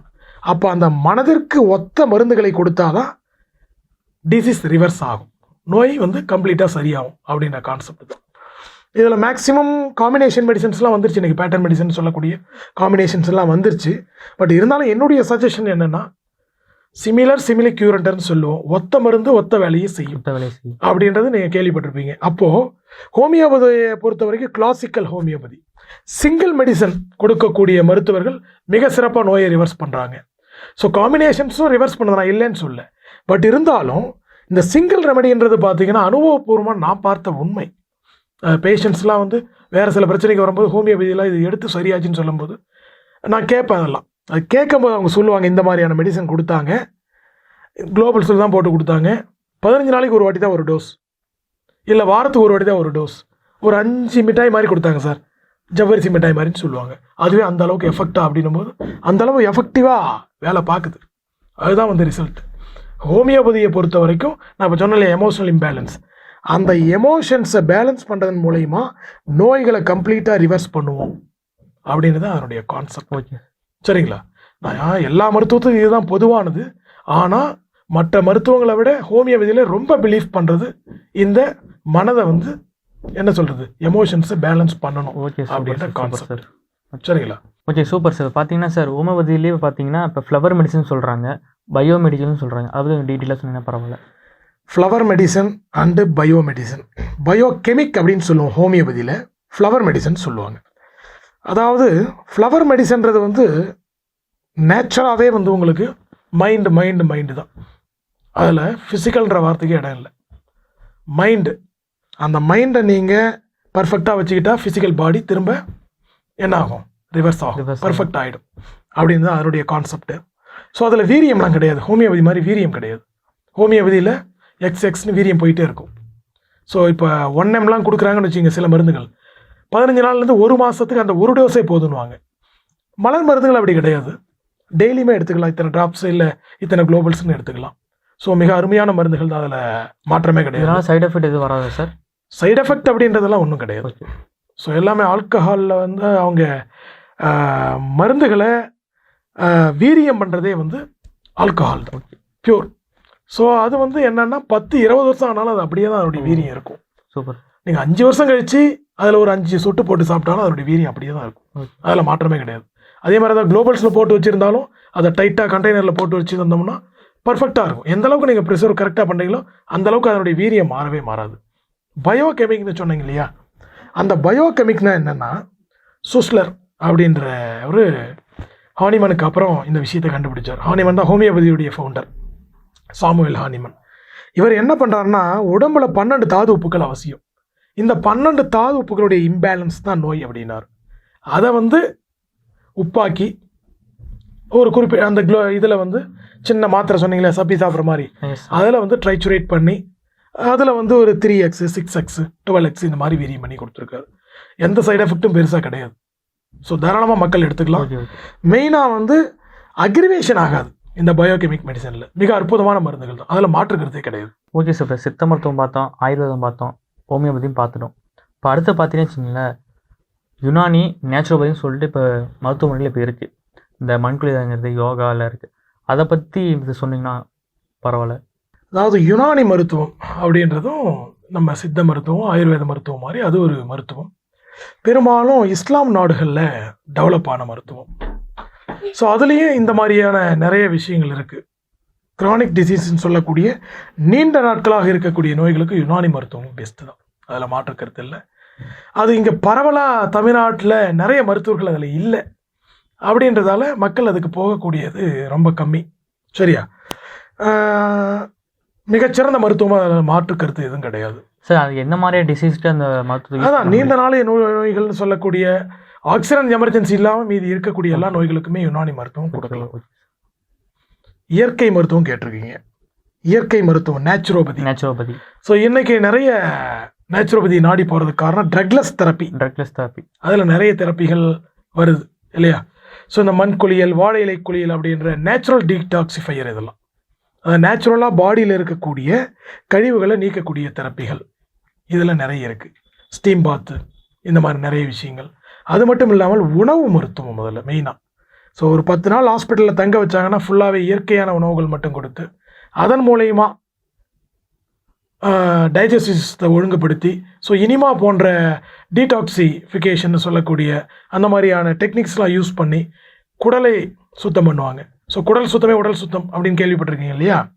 அந்த மாதிரி குடலை கழுவி உடலை என்ன பண்ணுவாங்க, வனப்பாக வச்சுருப்பாங்க. அந்த மருத்துவம் தான் அது. ஸோ டைரெக்டாக இப்போ சித்தா ஆயுர்வேதம்லாம் பார்த்தீங்கன்னாலும் இனிமா கொடுக்கலனாலும் முதல்ல எடுத்தவொடனே பேஷண்ட்ஸுக்கு என்ன கொடுப்பாங்க, பேதி மருந்து கொடுப்பாங்க. வயிறை சுத்தம் பண்ணது மாதிரி தான் ட்ரீட்மெண்ட்டே ஸ்டார்ட் பண்ணுவாங்க. ஏன்னா குடல் சுத்தம் தான் உடல் சுத்தம் இல்லையா? அதே தான் இங்கேயும். ஸோ இதெல்லாம் ஒரு கூட்டு மருந்துகள் தான். ஸோ இப்போ பார்த்தீங்கன்னா ஒரு நேச்சுரல் தெரப்பி, நேச்சுரோபதி ஹாஸ்பிட்டல்ஸ்னாலும் அங்கே ஆயுர்வேதிக் மருத்துவர்களும் வேலை பார்க்குறாங்க, சித்த மருத்துவர்களும் வேலை பார்க்குறாங்க, ஹோமியோபதி மருத்துவர்களும் அங்கே வேலை பார்க்குறாங்க. ஸோ அங்கே டியூட்டியில் இருக்காங்க. ஸோ இதெல்லாம் ஒருங்கிணைஞ்சு தான் இப்போ ஒரு இன்டகிரேட்டட் மெடிசனாக தான் கொடுக்குறாங்க. ஸோ தெரப்பிகள்னு பார்த்தோம்னா அதில் ட்ரக்லெஸ் தெரப்பிகள், அக்குபஞ்சர்லேருந்து ரிஃப்ளெக்ஸாலஜி, கப்பிங், இது மாதிரி நிறைய வருது. ஸோ அதெல்லாம் நம்ம வந்து ட்ரக்லெஸ் தெரப்பியில் அடுத்தடுத்து நம்ம தெளிவாக நான் சொல்கிறேன் நான். ஸோ இயற்கை மருத்துவம் மிக அற்புதமான மருத்துவம். முடிஞ்ச அளவுக்கு மருந்துகளில் வெறுத்து எனக்கு எந்த மருந்துமே வேணாங்க அப்படின்னு ஃபீல் பண்ணுற எல்லாருமே, நீண்ட கால நோய்கள் அதெல்லாம் கண்ட்ரோல் இல்லை, பேலன்ஸாக இல்லைன்னு ஃபீல் பண்ணுறவங்க எல்லாம், மருந்துகள் எனக்கு பிடிக்கல அப்படின்னு ஃபீல் பண்ணுற எல்லாருமே தாராளமாக நேச்சுரோபதின்னு சொல்லக்கூடிய இயற்கை மருத்துவத்துக்கு மாறுறதுல ஒரு மகிழ்ச்சிகரமான விஷயம்தான். ஓகே சார், நீங்கள் என்ன மாதிரியா சார் மருத்துவ முறைகள் யூஸ் பண்ணுறீங்க? எந்த மாதிரியான மருத்துவ முறை யூஸ் பண்ணி பேஷண்ட்டை குணப்படுத்துறீங்க? நான் ஆக்சுவலாக வந்து ஃபஸ்ட்டு அக்குபஞ்சர் அதுதான் ப்ரிஃபர் பண்ணுறோம். அக்குபஞ்சர் கூட ட்ரக்லெஸ் தெரப்பின்னு பார்த்தீங்கன்னா cupping therapy, reflexology, foot reflexology. Cupping தெரப்பின்றது உங்களுக்கு தெரியும். கப்ஸை வந்து போட்டு எங்கே பிரச்சனை இருக்கோ அதை சார்ந்து இல்லை ஆர்கன் பேஸ்டு கப்ஸை போட்டு அந்த இடத்துல சர்க்குலேஷனை இம்ப்ரூவ் பண்ணி அந்த மசில்ஸை ரிலாக்ஸ் பண்ணி சரி பண்ணக்கூடிய ஒரு விஷயம். ஹிஜாமான்றது வந்து அதில் பிளட் லெட்டிங் பண்ணுறது, வெட் கப்பிங் சொல்லுவோம். அதில் நிறைய இது இருக்குது. ஃபுட் ரிஃப்ளெக்ஸாலஜி அப்படின்ற விஷயம் இருக்குது. மெயினாக வந்து இந்த தூக்கமே எனக்கு சரியாக வரல, சைக்காலஜிக்கலாக எனக்கு நிறைய பிரச்சனைகள் இருக்குது அப்படின்றவங்களுக்கு இந்த மருத்துவம் கூட சேர்ந்து ஃபுட் ரிஃப்ளெக்ஸாலஜி கொடுத்தோம்னா மிக அற்புதமான விளைவுகள் கிடைக்கும். அது மட்டும் இல்லாமல் டான் தெரப்பி, முதுகு தண்டுவடத்தை சரி செய்யும் முறை, கைரோப்ராக்டிக், உடம்புல இருக்கிற ஜாயின்ட்ஸ் எல்லாத்தையுமே பர்ஃபெக்ட் பண்ணுறது, முதுகு தண்டுவடத்துலேருந்து எல்லா ஜாயின்ட்ஸையும் பர்ஃபெக்ட் பண்ணுற ஒரு தெரப்பி. அதாவது உடலுடைய கட்டமைப்பை சரி செய்யக்கூடிய ஒரு therapy chiropractic. Traditional bone setting பண்ணுவோம் வர்மாவில். அடுத்து வந்து பார்த்தீங்கன்னா நம்ம இந்த மருத்துவ முறைகள் மட்டும் இல்லாமல் வர்மா, மேக்னெட்டோ தெரப்பி, மேக்னெட்ஸை கொடுத்து அதன் மூலிமா ஹீலிங் பண்ணுற தெரப்பி. அடுத்து மாக்சிபூஷன் ஒன்று சொல்லுவோம், அக்குபஞ்சர்லேயே உட்பிரிவு. இந்த பார்த்தீங்கன்னா அந்த மாக்ஸா மாதிரி கொடுத்து அதை வந்து அந்த குறிப்பிட்ட புள்ளிகளில் கொடுக்கறது. அடுத்து வந்து மசாஜ்ன்றது பார்த்தீங்கன்னா டிபெண்ட்ஸ் அப்பான் தி பேஷண்ட்டை பொறுத்து பார்ஷியல் ஆர் ஃபுல். இப்போ பார்த்தீங்கன்னா சார் மற்ற மருத்துவ முறைகளை காட்டிலும் இப்போ நீங்கள் பண்ணுற மருத்துவ முறை எந்த மாதிரியான சிறப்பம்சங்கள் இருக்குது? சிறப்பம்சங்கள்னு பார்த்தோம்னா ட்ரக்ஸை கம்மியாக தான் கொடுப்போம் முடிஞ்ச அளவுக்கு. ஏன்னா நேச்சுரோபதி கிளினிக்ஸ் தான் நம்மளுது. அப்படின்னும்போது நேச்சுரோபதி டாக்டர்ஸ் ஒர்க் பண்ணுறாங்க. அப்படின்னும்போது நேச்சுரலான தெரப்பிகள் தான், நிறைய தெரப்பிஸ்க்கு தான் நம்ம முக்கியத்துவம் கொடுப்போம். இப்போ எலக்ட்ரோ ஹோமியோபதின்றது பார்த்தீங்கன்னா ஹோமியோபதி மெடிசன்ஸ் மாதிரி தான். ஸோ அதனுடைய தயாரிப்பு முறைகள் தான் வேறு. இதில் வீரியங்கள் பெருசாக கொடுக்கறது இல்லை. அதனால் ஹெர்பல் பேஸ்டுனால சைடு எஃபெக்ட்ஸ் இருக்கிறது இல்லை எலக்ட்ரோ ஹோமியோபதி இல்லை. அதே மாதிரி தெரப்பிகள்னும் போது உங்களுக்கு தெரப்பிகளுக்கு மெடிசன் கிடையாது இன்டர்னலாக. ஸோ வெளியில் மசாஜுக்கு உண்டான ஆயில்ஸ் மட்டும்தான், அதை நம்ம இன்டர்னலாக எடுக்க வேண்டிய அவசியம் இல்லை. இதிலே நம்ம அரோமா தெரப்பின்னு ஒன்று கொடுக்குறோம் இல்லையா? ஸோ இந்த அரோமா தெரப்பின்றது வந்து மிகப்பெரிய விஷயங்கள்லாம் பண்ணும். என்ன மாதிரி விஷயங்கள்லாம் பண்ணும் அப்படின்னா, அரோமா அப்படின்றது வந்து வாசனை. ஸோ எசென்ஷியல் ஆயில் அப்படின்ற ஒரு விஷயத்தை வச்சு நம்ம அரோமா தெரப்பி என்ற அப்படி விஷயத்தை கொடுக்குறோம். இந்த தெரப்பிகள் எல்லாமே வந்து பார்த்திங்கன்னா நம்ம பாடியில் பஞ்சபூதங்களை அடிப்படையாக கொண்டது தான். பஞ்சபூதங்களுடைய இம்பேலன்ஸ், ஏற்றத்தாழ்வு தான் நோய். அப்போ அந்த பஞ்சபூதங்களை நம்ம என்ன பண்ணணும்? பேலன்ஸ் பண்ண நோய் சரியாயிடும். அப்போ பஞ்சபூதங்கள்னு சொல்கிறது அளவில் பெரியது தான் பூதம்னு சொல்கிறோம். இப்போ பாடின்றது வந்து ஒரு பெரிய விஷயம். அதுக்குள்ளே அண்டத்தில் உள்ளது பிண்டம்னு சொல்கிறோம் இல்லையா? ஸோ அண்டத்தில் உள்ளது பிண்டம்னா அண்டம்ன்றது மிக பெருசு, அதுக்குள்ளே இருக்கிறதா பிண்டம்னு சொல்லுவோம். இதுதான் வந்து மைய கருத்து. இதில் பஞ்சபூதம் நம்ம அடிப்படையாக சொல்கிறது உறுப்புகளை சொல்கிறோம், நம் உடல் உறுப்புகளை. அதில் வந்து ஃபார் எக்ஸாம்பிள் ஹார்ட் அப்படின்னா அதை நெருப்புன்னு சொல்லுவோம், நெருப்பு மூலகம், ஃபயர். ரைட்டா? ஹார்ட்டு கூட துணை உறுப்பாக நம்ம அது கூட கம்பைன்ட் உறுப்பாக என்ன சொல்கிறோம்? சிறுகுடல்னு சொல்கிறோம். ரைட்டா? அடுத்து இந்த ஹார்ட்டில் பிரச்சனை வந்தால் என்ன நடக்கும்? சர்க்குலேஷன் பாதிக்கும். ரைட்டா? அப்போ ஃபயர் பிரச்சனை வருது, நெருப்பு மூலகத்தில் பிரச்சனை வருதுன்னா சர்க்குலேஷன் பாதிக்கும். ஃபார் எக்ஸாம்பிள் எர்த்து, நிலம். நிலம்னா மண்ணீரலும் இறைப்பையும். நிலத்தோட நேச்சர் என்ன? எதை போட்டாலும் நல்லா விளையும். அப்போ கரெக்டான விஷயத்தை போட கரெக்டாக விளையும். களை முளைச்சதுன்னா அது நிலத்துக்கு ஆகாது. ரைட்டா? அப்போ சரியான விஷயங்கள் எது, அப்போ சரியான உணவு எது, அந்த விஷயத்தை அடிப்படையாக நம்ம பர்ஃபெக்டாக பாடிக்கு கொடுத்தோம்னா அந்த மண்ணீரலும் அந்த இறைப்பையும் அதனுடைய வேலையை செய்வனே செய்யும். இதை வந்து நிலம்னு சொல்லுவோம். ரைட்டா? எர்த். அடுத்து வந்து மெட்டல். மெட்டல்னா என்ன? நம்மளுடைய நுரையீரலும் லார்ஜ் இன்டெஸ்டைன் சொல்லக்கூடிய பெருங்குடலும். அப்போது இது வந்து காற்று மூலகம்னு சொல்லுவோம். நல்ல காற்றை உள்ளே சுவாசிக்கிறது, கெட்ட காற்றை வெளியே வர்றது, elimination large intestine. So inhalation, exhalation லங்குனாலும். ஸோ சுவாசம் அப்படின்ற விஷயத்துக்கு நுரையீரலை பயன்படுத்துகிறோம். ஸோ எலிமினேஷன் அப்படின்றதுக்கு நம்ம என்ன பண்ணுறோம்? லார்ஜ் இன்டெஸ்டைனை பயன்படுத்துகிறோம், மெட்டல். அடுத்து வந்து வாட்டர். வாட்டர்னா உங்களுக்கு தெரியும், கிட்னி, சிறுநீரகம், யூரினரி பிளேடுன்னு சொல்லக்கூடிய சிறுநீர் பை. அப்போது ஃபில்ட்ரேஷனுக்கு பெஸ்ட்டு கிட்னி தான் இல்லையா? முதன்மையான உறுப்பு. அப்போ சுத்தப்படுத்தக்கூடிய உறுப்பு. ரைட்டா? அப்போ ரத்தத்தில் இருக்கிற கழிவுகளை சுத்தப்படுத்தக்கூடிய உறுப்புன்னு பார்த்தோம்னா சிறுநீரகம். அப்போ அது யூரினரி பிளேடருக்கு விடுது, அது வெளியே போகுது, யூரினா. இது வந்து என்ன? வாட்டர்னு சொல்லுவோம். உட்டுன்னு சொல்லக்கூடியது வந்து மரமூலகம்னு சொல்லுவோம், ஆகாய பிரபஞ்சம்னு சொல்லுவோம். கல்லீரல் மற்றும் நம்ம பித்தப்பை, இதுதான் வந்து உட்டுன்னு சொல்லுவோம். ஸோ இது பர்ஃபெக்டாக இருந்தால் தான் எண்டோக்ரின் அப்படின்னு சொல்லக்கூடிய நாளமில்லா சுரப்பைகளை மெயின்டைன் பண்ணும். சரியா? அப்போ இது ஃபுல்லாகவே, இது இல்லாமல் ஃபயரில் 2 ஃபயரை சொல்லுவோம். ஒன்று ஹார்ட்டில் உரையாக இருக்கக்கூடிய பெரிகார்டியம், இன்னொன்று மூவப்ப மண்டலம்னு சொல்லுவோம். இந்த இது இருக்கு இல்லையா? ஆமாம் sir. Triple warmer. First warmer இங்கே, இந்த 2ஆவது வார்மர் துப்புள், 3ஆவது வார்மர் அது கீழே. அப்போ இது எல்லாமே பேலன்ஸாக இருக்கணும். இந்த 5 எலமெண்ட்டும், 5 எலமெண்ட்னு சொல்கிறோம் இல்லையா, பஞ்சபூதமும் பேலன்ஸாக இருக்கணும். இந்த ஆர்கன்ஸ் இதனுடைய ஃபிசிக்கலாக இல்லை ஃபிசியாலஜிக்கலாக பிரச்சனை இருக்குது அப்படின்னா அது கண்டிப்பாக ஆக்சிடென்ட் இல்லாமல் ஒரு நோய் வருது, இந்த ஆர்கனால் பிரச்சனை இருக்குது அப்படின்னா கண்டிப்பாக அது எமோஷனல் இம்பேலன்ஸ் தான். அப்போ ஒவ்வொரு பஞ்சபூதத்துக்கும், ஒவ்வொரு பூதத்துக்கும், ஃபார் எக்ஸாம்பிள் நெருப்புனா அதுக்கு ஒரு எமோஷன் இருக்குது, நிலம்னா அதுக்கு ஒரு எமோஷன் இருக்குது. ரைட்டா? உட்டுனா அதுக்கு ஒரு எமோஷன் இருக்குது, வாட்டர்னா அதுக்கு ஒரு எமோஷன் இருக்குது, மெட்டல்னா அதுக்கு ஒரு எமோஷன் இருக்குது. அப்போ இந்த எமோஷன்ஸை வந்து பேலன்ஸ் பண்ணுற தெரப்பி தான் அக்குபஞ்சர். Okay sir. அப்போ இந்த எமோஷன்ஸை பேலன்ஸ் பண்ண ஆட்டோமேட்டிக்காக body is a self mechanic அப்படின்னு சொல்கிறோம். அப்போ இந்த பாடி என்ன பண்ணும்? தன்னைத்தானே சரி பண்ணிக்கும். அதுதான் நம்மளுடைய கான்செப்ட், நம்ம தரக்கூடிய மருத்துவ முறைகளுடைய நோக்கம். அதுதான் இதனுடைய மேஜர் அடிப்படை தத்துவம்.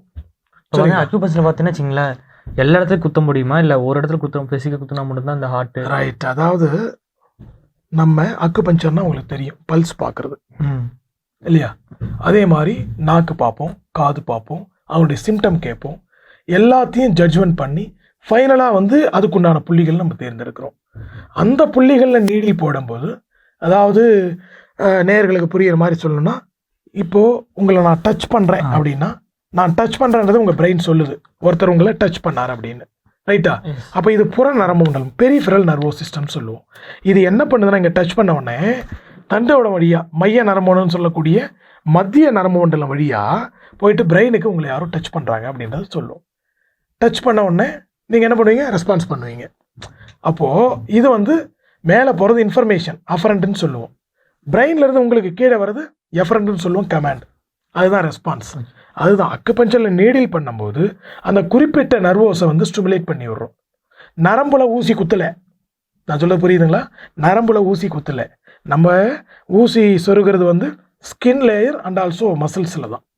அப்போது இதனால் என்ன ஆகுதுன்னா நரம்புகள் ஆக்டிவேட் ஆகுது.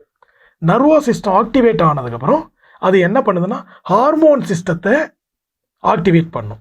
அப்போ ஹார்மோன் தான் பாடியில் ஹீலிங் ப்ராசஸை பண்ணுது. புரியுதுங்களா? ஓகே, ரொம்ப சிம்பிள், அவ்வளோதான். ரைட். ஸோ இதை பேஸ் பண்ணி தான் ஃபுட் ரிஃப்ளெக்ஸாலஜி அழுத்தம் கொடுக்குறோம். ரைட்டா? பாதத்தில் எல்லா நரம்பு இருக்குது, அதை அழுத்தம் கொடுத்து ஸ்டிமுலேட் பண்ணுறோம். கப்பிங் இதை பேஸ் பண்ணி தான், ஹிஜாமா இதை பேஸ் பண்ணி தான். ஸோ சூஜோக் தெரப்பின்னு ஒன்று இப்போ டெவலப் ஆகிருக்கு இல்லையா சமீப காலங்களில். அதில் சீடெல்லாம் வைக்கிறோம். சீடுனா விதை, கலர் அடிக்கிறோம், கலர் தெரப்பின்னு. இது எல்லாமே இதை பேஸ் பண்ணி தான். இந்த பஞ்சபூதங்களை பேலன்ஸ் பண்ணுற தெரப்பி தான் நம்ம பண்ணுற எல்லா தெரப்பியுமே. ஸோ இந்த பஞ்சபூதங்களை மெடிசன்ஸே, எந்த மெடிசன் சிஸ்டம் வந்து பஞ்சபூதங்களை பேலன்ஸ் பண்ணுதோ அந்த மெடிசன் சிஸ்டம் எல்லாமே எல்லா நோய்களையும் குணப்படுத்தும். அவ்வளோதான், ரொம்ப சிம்பிள் சார். ஒரு நோய் குணமாகணும்னா இந்த பஞ்சபூதமும் என்ன ஆகணும்? பேலன்ஸ் ஆகணும். அப்போ இந்த பஞ்சபூதத்தை பேலன்ஸ் பண்ணுறதுக்கு நம்ம டயக்னோசிஸ் பண்ணி ட்ரீட்மெண்ட் கொடுக்கணும். அது ட்ரக்லெஸ் தெரப்பியாக இருந்தாலும் சரி, ட்ரக் இருக்கக்கூடிய மெடிசன், அதாவது மருந்து இருக்கிற மருத்துவமாக இருந்தாலும் சரி, டார்கெட்டட் இந்த 5 எலிமெண்ட் தான். ரொம்ப சிம்பிள். ஓகே சார், ஓவராலாக இப்போ நிறைய விஷயம் நம்ம பேசியிருந்தோம். இப்போ மக்களுக்கு புரியுற மாதிரி ஷார்ட் அண்ட் ஸ்வீட்டாக பார்த்தீங்கன்னா எந்த மாதிரி நோய்களுக்கு எந்த மாதிரி மருத்துவம் அணுகணும்னு சொல்லிட்டு டீட்டெயிலாக சொன்னீங்கன்னா பரவாயில்ல. Right, good. ஸோ ஜென்ரலாக வந்து நம்ம ஏற்கனவே பேசியிருக்கோம் எந்தெந்த மருத்துவ முறைக்கு என்னென்ன விஷயங்கள் எதெல்லாம் பண்ணலாம் அப்படின்றத ஜென்ரலாக சொல்லியிருந்தோம். இதில் நம்ம பார்த்தோம்னா நோய் 2ஆக பிரிக்கிறோன்னு ஏற்கனவே சொல்லியிருக்கோம். ஒன்று ஆக்சிடென்டால் வரக்கூடிய நோய்கள் எல்லாம் ஒன்று, விபத்து ஆக்சிடென்ட்னா விபத்தால் வரக்கூடியது, பாம்பு கடி, தேல் கடி, போரான் கடி, ஸோ விஷக்கடியால் வரக்கூடியது. அடுத்து வந்து பார்த்திங்கன்னா ஃபுட் பாய்சன், இதெல்லாம் ஒரு கேட்டகரி. இந்த கேட்டகரியில் வரக்கூடிய எல்லா விஷயங்களுக்கும் கண்டிப்பாக மக்கள் முதன்மையாக ஃபஸ்ட் எய்டுக்கு போகணுன்னா அலோபதி மருத்துவத்தை நாடுறது பெஸ்ட், சிம்பிளாக சொல்லணும்னா. அதுக்கப்புறம் நீங்கள் ஆல்டர்னேட்டிவ் மெடிசன் நீங்கள் தாராளமாக எடுத்துக்கலாம், அதில் எந்த வித பிரச்சனையும் இல்லை. ஃபஸ்ட்டு வந்து நம்ம உயிரை காப்பாற்றிக்கணும் அப்படின்னும்போது இந்த மாதிரியான சுச்சுவேஷனில் நீங்கள் அலோபதி மருத்துவத்தை நாடுங்க. சரியா? இதில் வந்து நம்ம அருகில் இருக்கக்கூடிய மருத்துவர்களும் சிறப்பாக செய்கிறவங்க இருக்காங்க. ஸோ அவங்க ரெஃபர் பண்ணாங்கனாலும் அடுத்த கட்டத்துக்கு நம்ம போய்க்கலாம், ஒன்றும் பிரச்சனை இல்லை. ஃபஸ்ட்டு. செகண்ட், இப்போ க்ரானிக் டிசீஸ்னு சொன்னோம் இல்லையா, இதில் அலோபதி மருத்துவத்தை பார்த்து குணம் ஆகலை சார், நான் டாக்டர் வந்து L4 L5 பிரச்சனைக்கு ஃபார் எக்ஸாம்பிள், அதனால் கால் வந்து குடைச்சலாக இருக்குது, கால் மறுத்து போயிடுது, ஸோ இதை சர்ஜரி தான் சொல்லியிருக்காருன்னா கண்டிப்பாக செகண்ட் ஒப்பீனியன் ஒரு டாக்டர்கிட்ட கேளுங்க. அவரும் சர்ஜரி தான் சஜஸ்ட் பண்ணுறாரு அப்படின்னா எலும்பில் கிராக் இல்லை, நான் சொல்ல வெர்டிபிரால கிராக் இல்லை, எந்த வித டேமேஜும் இல்லை, ஹெர்னியேஷன் மட்டும்தான், இல்லை பல்ஜு, இல்லை கம்ப்ரெஷன், இந்த மாதிரியான பிரச்சனை மட்டும்தான் இருக்குது, ஃபிசிக்கலாக டேமேஜ் இல்லை அப்படின்னா கண்டிப்பாக நான் சொன்ன இந்த ஆல்டர்னேட்டிவ் மெடிசன்ஸில் எது வேணாலும் நீங்கள் எடுத்துக்கலாம். சித்தா, ஆயுர்வேதா, ஹோமியோபதி, மெயினாக ட்ரக்லெஸ் தெரப்பியான அக்குபஞ்சர், அதனுடைய ரிலேட்டடான தெரப்பி எல்லாமே தாராளமாக நீங்கள் எடுத்துக்கலாம். சரியா? அடுத்து வந்து நீண்ட கால நோய்கள்னு சொல்லக்கூடிய அல்சரு, அடுத்து இரிட்டபிள் பவுல் சிண்ட்ரோம் சொல்லுவோம், அடிக்கடி சாப்பிட்டோன்னே மோஷன் போவாங்க, இந்த மாதிரியான விஷயங்கள். அடுத்து வந்து நியூராலஜிக்கல் பிரச்சனை, நடுங்குவாதம், இந்த மாதிரியான பிரச்சனைகள் எல்லாத்துக்குமே ஆல்டர்னேட்டிவ் மெடிசனை நீங்கள் தாராளமாக எடுத்துக்கலாம். ஸோ நாங்கள் அலோபதியில் எடுத்துட்டோம் சார், ஸோ இன்னும் கொஞ்சம் நல்லா இருக்கணும்னு நினைக்கிறோம், இவ்வளோ மருந்து எடுத்துருக்கோம், இதனால் எனக்கு கொஞ்சம் எஃபெக்ட்ஸ்லாம் இருக்க மாதிரி ஃபீல் பண்ணுறேன் அப்படின்னு ஃபீல் பண்ணுறவங்க தாராளமாக ஆல்டர்னேட்டிவ் மெடிசன்ஸை எடுத்துக்கலாம். ஸ்ட்ராங்காக நான் சொல்கிறது என்னென்னா, க்ரானிக் டிசீஸ் எல்லாத்துக்குமே நீங்கள் அலோபதி பார்த்து உங்களுக்கு சாட்டிஸ்ஃபைடு இல்லாத பட்சத்தில் நீங்கள் தாராளமாக ஆல்டர்னேட்டிவ் மெடிசனை எடுத்துக்கலாம். இல்லை அலோபதியில் சாட்டிஸ்ஃபைடு இருக்குது, இன்னும் கொஞ்சம் எனக்கு வந்து இம்ப்ரூவ்மெண்ட் இருக்கணும்னா நீங்கள் என்ன பண்ணலாம், தாராளமாக எடுத்துக்கலாம். இப்போ ஃபார் எக்ஸாம்பிள் சுகர் இருக்குது, சுகருக்கு மாத்திரை சாப்பிட்டுட்டு இருக்காங்க அப்படின்னா அக்குபஞ்சர் வைத்தியம் எடுத்துக்கலாம் சார், எடுத்துக்கலாம். ஆனால் எடுத்தோடனே சுகர் மாத்திரையெல்லாம் நிப்பாட்டக்கூடாது. அக்குபஞ்சர் வைத்தியம் பண்ணிட்டு சுகர் கண்ட்ரோலில் வந்ததுக்கப்புறம் அலோபதி டாக்டரோட பர்மிஷனோட கொஞ்சம் கொஞ்சமாக மாத்திரையை கண்ட்ரோலுக்கு கொண்டு வந்துடலாம். இதை வந்து மக்கள் புரிஞ்சுக்கணும். அக்குபஞ்சர் போகிறோம் சார், நாங்கள் சித்தா மருந்து எடுக்கிறோம் சார், அதை எடுக்கிறோம் இதை எடுக்கிறோம், எடுத்தோடனே இதை மாத்திரை நிப்பாட்டிடலாமா சார்? ஒரு ஹார்ட் அட்டாக் வந்து ஹார்ட்டில் ஸ்டண்ட் வச்சுருப்பாங்க, அதுக்கு மாத்திரை லைஃப் லாங் சாப்பிட்ணுன்னு சொல்லியிருப்பாங்க, எடுத்தோடனே அதெல்லாம் நிப்பாட்டக்கூடாது. நான் சொல்ல புரியுதுங்களா? எடுத்தோடனே நான் சித்தா மருந்து சாப்பிட்றேன், இதெல்லாம் நிப்பாட்டக்கூடாது. ஸோ அதனுடைய பிரச்சனைகள் என்ன, சிம்டம் என்னன்றதை பார்த்துட்டு டாக்டர்ஸ் தான் முடிவெடுக்கணும். எடுத்தோடனே ஒரு மருந்துல நாம வந்து விட்டுறது புத்திசாலித்தனம் கிடையாது. Okay sir. இப்போ நீண்ட காலமாக ஒரு பிரச்சனை இருக்குது, அதுக்கு நம்ம ஆல்டர்னேட்டிவ் மருத்துவம் தான் சிறந்து நம்ம பார்த்தோம். பார்த்தீங்கன்னா வலி அதிகமாக இருக்கிற நோய் இருக்குது, வலியே இல்லாமல் உள்ளுக்கு இருக்கிற நோய் அதிகமாக இருக்குது. இந்த ரெண்டுக்கும் நம்ம ஆல்டர்னேட்டிவ் மருத்துவ முறையில் என்ன மாதிரியான மருத்துவம் நம்ம எடுத்துக்கலாம்? Right, very good. அதாவது வலி இருக்கக்கூடிய பேஷண்ட்ஸு, வலி இல்லைனாலும் நீண்ட காலமாக பிரச்சனையில் இருக்கக்கூடிய பேஷண்ட்ஸ். கேள்வியே மிகச்சிறப்பான கேள்வி தான், இதில் மாற்றுக்கிறது இல்லை. ஏன்னா இப்போ சுகரு, பிபி, அடுத்து வேறு சில நோய்கள் எல்லாம் வலி தரும்னு சொல்ல முடியாது. ஒரு டயர்டு இருக்கும், ஒரு அனீசியாக ஃபீல் பண்ணுவாங்க, ஆனால் வலி தெரியாது. இதே இடுப்பு வலி, கழுத்து வலி, முதுகு வலி, குதிகால் வலி, நீங்கள் கேள்விப்பட்ட செர்விக்கல் ஸ்பாண்டிலைசிஸ், அடுத்து வந்து லும்பார் ஸ்பாண்டிலைசிஸ், அடுத்து வந்து ரொமாட்டாய்டு ஆர்த்ரைட்டிஸ், கவுட் ஆர்த்ரைட்டிஸ், இதெல்லாம் வலி உயிர் போகும். கவுட்டெல்லாம் கட்டை விரலாம் வலி கடுக்கணும். ஸோ ஸ்பாண்டிலைசிஸ்னும் போது தேய்மானத்தில் கண்டிப்பாக கழுத்து வலிக்கும், அதனால் கை வலிக்கும், கை விரலில் வந்து பிரச்சனை வரும், பிடிச்சி எழுத முடியாது. இந்த மாதிரியான பிரச்சனைகள் இருக்குன்னா என்னை பொறுத்த வரைக்கும் நான் முதல்ல சஜஸ்ட் பண்ணுறது ட்ரக்லெஸ் தெரப்பீஸ். ஓகே, இதில் வந்து ஃபிசியோதெரப்பியும் தாராளமாக எடுக்கலாம். ஃபிசியோதெரப்பியும் நல்லா ஒர்க் பண்ணும். ரெண்டாவது, ஃபிசியோதெரப்பி இந்த ஆக்சிடெண்ட்டுக்கு அப்புறம் டாக்டர் சஜஸ்ட் பண்ணுறதுக்கு காரணம் தெரப்பி. அதில் மெடிசன்ஸ் கொடுக்க மாட்டாங்க. ஃபிசியோதெரப்பி கூட இன்னும் அக்குபஞ்சர்லாம் சேர்த்து பண்ணுற ஃபிசியோதெரப்பிஸ் ரொம்ப சூப்பராக ட்ரீட்மெண்ட் பண்ணுறாங்க. பிகாஸ் ரூட் காஸ் அக்குபஞ்சர்ன்றது ரூட் காஸுக்கு தான் ட்ரீட்மெண்ட் கொடுக்குறோம். இப்போது ஆக்சிடெண்ட் இல்லாமல் வரக்கூடிய நோய்களில் வலி, L4 L5ல பிரச்சனை தானாகவே, மூட்டு வலி, மூட்டு தேய்மானம், ரொமாட்டாய்டு ஆர்த்ரைட்டிஸ், கவுட் ஆர்த்ரைட்டிஸ் அப்படின்னு சொல்லக்கூடிய எலும்பு தேய்மானம் உள்ள இந்த பிரச்சனைகள் எல்லாத்துக்குமே அக்குபஞ்சர் மற்றும் அதனை சார்ந்த விஷயங்களை தாராளமாக எடுத்துக்கலாம். Drugless therapy. சார், இப்போ அக்குபஞ்சர் டாக்டர்ஸ், இப்போ சித்தா டாக்டர் அக்குபஞ்சர் பண்ணுறாரு சார், ஆயுர்வேத டாக்டர் அக்குபஞ்சர் கப்பிங் தெரப்பிலாம் பண்ணுறாங்க சார் அப்படின்னா, அந்த மாதிரி டாக்டர்ஸ் கிட்ட என்ன ட்ரீட்மெண்ட் எடுத்தீங்கன்னா இன்னும் சூப்பராக இருக்கும். பிகாஸ் அவங்க அதுக்குண்டான உள் மெடிசனும் சூப்பராக கொடுத்துருவாங்க. வெளியில் அக்குபஞ்சர் என்ற அதனை சார்ந்த மருத்துவ முறைகளும் உங்களுக்கு எது தேவையோ அதை பர்ஃபெக்டாக பண்ணுவாங்க. இப்போ இன்னும் 2 in 1 உங்களுக்கு மெடிசன்ஸும் உள்ளே போய் வேலை பார்க்கும், எக்ஸ்டர்னலாக இதுவும் சூப்பராக வேலை பார்க்கும். நல்ல ஒரு அற்புதமாக சீக்கிரம் க்யூர் ஆகலாம். நான் சொல்கிறது உங்களுக்கு புரியுதா? புரியுது. ஸோ ஒரு சிங்கிள் ரெமெடி எடுக்கிறத விட மல்டி பட் ரூட் காஸை நோக்கி எல்லாமே அப்படின்னும் போது இன்னும் ஃபாஸ்ட்டான ஒரு ரெக்கவரி இருக்கும். சரிங்களா? ஏன்னா ஒரு சிலர் ஒன்லி அக்குபஞ்சர் சார், எவ்வளோ மருந்து சாப்பிட்டேன், இப்படி குத்தனோடனே சரியாயிடுமா, ரிஃப்ளெக்ஸாலஜி இப்படி பண்ணோடனே சரியாயிருமா, கப்பு போடுறதால சரியாயிருமா, இப்படிலாம் சிலர் இருப்பாங்க. அப்படின்னும் போது அவங்களுக்கு இந்த மாதிரியான மெடிசன்ஸ், ஆல்டர்னேட்டிவ் மெடிசன்ஸில் ஹோமியோபதியோ எலக்ட்ரோ ஹோமியோபதியோ இல்லை ஒரு ஆயுர்வேதமோ சித்த மெடிசனோ ஒரு ஹெர்பல்ஸோ தாராளமாக கொடுக்கக்கூடிய ஒரு மருத்துவர் இதெல்லாம் கம்பைன் பண்ணும்போது இன்னும் மிகப்பெரிய அற்புதமான விளைவுகள் கிடைக்கும். எவ்வளோதான், ரொம்ப சிம்பிள். இப்போ வலி இல்லாத நோய்கள் இருக்கு இல்லையா, அதுக்கும் தாராளமாக இந்த ட்ரக்லெஸ் தெரப்பி எடுக்கலாம். அதில் மாற்றுக்கிறதே கிடையாது. மருந்து இருக்கக்கூடிய நம்ம மருத்துவத்தையும் தாராளமாக எடுக்கலாம். ஸோ அலோபதி என்ன ரோல் ப்ளே பண்ணோன்னா, ஒரு ஷெடியூல் ஜேல ஒரு 51 நோய்கள் சொல்லியிருக்கு அலோபதியில். அதுக்கு வந்து மருத்துவம் இது வரைக்கும் மருந்து கண்டுபிடிக்கல, அதனால் மேனேஜ்மெண்ட் பண்ணிக்கலாம் அப்படின்னு தான் சொல்கிறாங்களே வழியே அதை க்யூர் பண்ண முடியும்னு சொல்லலை. ஃபார் எக்ஸாம்பிள் வெரிகோஸ் வெயின்னா சர்ஜரி தான் பண்ணணும், பட் ஆல்டர்னேட்டிவ் மெடிசனில் சரி பண்ணிடலாம். காலில் நரம்பு புடைச்சிருக்குன்னு சொல்கிறாங்க இல்லையா, ஸோ ரத்த குழாய்களில் ஏற்படுற பாதிப்பு. ஃபார் எக்ஸாம்பிள் அடுத்து வந்து பார்த்தீங்கன்னா பெண்களுக்கு ஏற்படக்கூடிய ஒழுங்கற்ற மாதவிடாய், சினைப்பை நீர்க்கட்டி, கர்ப்பப்பை கட்டிலாம் வந்து இவங்க ஜென்ரலாக சர்ஜரி தான் பண்ணணுவாங்க. ஒரு குறிப்பிட்ட அளவுக்கு கட்டி இருந்தால் தாராளமாக அக்குபஞ்சர் இந்த மாதிரி ட்ரீட்மெண்ட்ஸு, அதே மாதிரி நம்ம மெடிசன் இருக்கக்கூடிய சித்தா, ஆயுர்வேதா, ஹோமியோபதி இந்த மாதிரி ட்ரீட்மெண்ட்டில் தாராளமாக சூப்பரான ட்ரீட்மெண்ட்ஸ்லாம் இருக்குது. அதை தாராளமாக மக்கள் எடுத்துக்கலாம். சரிங்களா? ஓகே. ஸோ ஆல்டர்னேட்டிவ் அப்படின்னு இது வச்சதுக்கு காரணமே இதில் அலோபதியை ஒரு மெடிசனாக வச்சுட்டு ஆல்டர்னேட்டிவில் இது எல்லாத்தையும் கொண்டு வந்துட்டாங்க. ஸோ அதுக்கு மாற்றான ஒரு மருத்துவம் அப்படின்னு, அவ்வளோதான். புரியுதுங்களா? ஸோ அதில் சாட்டிஸ்ஃபைடு இல்லை, இவ்வளோ நாளாக நாங்கள் எடுத்தோம். ஏன்னா இப்போ எல்லாமே நம்ம ஒரு ஊருன்னு போனோம்னா ஒரு படித்த ஆங்கில மருத்துவர் இருப்பார், ஆனால் எல்லா ஊர்லேயும் சித்த மருத்துவர் இருப்பாருன்னு சொல்ல முடியாது இல்லையா? அப்போ எமர்ஜென்சிக்கு நம்ம பார்த்துக்கலாம் டாக்டர்ஸை, ஒன்றும் பிரச்சனை இல்லை. அதுக்கு மேலே நமக்கு சைடு எஃபெக்ட்ஸ் இல்லாமல் மருந்து சாப்பிட எனக்கு விருப்பம் இல்லை அப்படின்றவங்க தாராளமாக இந்த ட்ரக்லெஸ் தெரப்பியை எடுத்துக்கலாம். இது சரியாக எத்தனை காலம் சார் ஆகும்? காலம்ன்றது நான் தான் சொல்றேன், நோயினுடைய அளவு பொறுத்து, நோயாளினுடைய வயது, நோயினுடைய அளவுன்னா அது எவ்வளோ நாளாக இருக்குது, அதனுடைய வீரியம் எவ்வளோ நாளாக இருக்குது, அடுத்து நோயாளியுடைய உணவு முறை, வாழ்க்கை முறை, அவங்க தேர்ந்தெடுக்கக்கூடிய டாக்டர், இதை பொறுத்து மாறுபடும். ஃபார் எக்ஸாம்பிள் நான் ஒரு மூட்டு வலின்னு வச்சுக்கோங்க, ஸோ ஒரு 4-5 சிட்டிங்லேயும் சரி பண்ணியிருக்கோம். இதே ஒரு 20 சிட்டிங் ஆகியும் சரி பண்ணியிருக்கோம். ஏன்னா டிபெண்ட்ஸ் அப்பான் தி அவங்களுடைய மூட்டை பொறுத்து தான். ஸோ ஆர்த்ரைட்டிஸ்னும் போது it will take some time. நார்மலாக ஒரு முட்டி வலி சார் அப்படின்னா சீக்கிரம் சரி பண்ணிடலாம். வாயு கோளாறு வாதத்தால் ஒரு முட்டி வலின்னு சீக்கிரம் சரி பண்ணிடலாம்.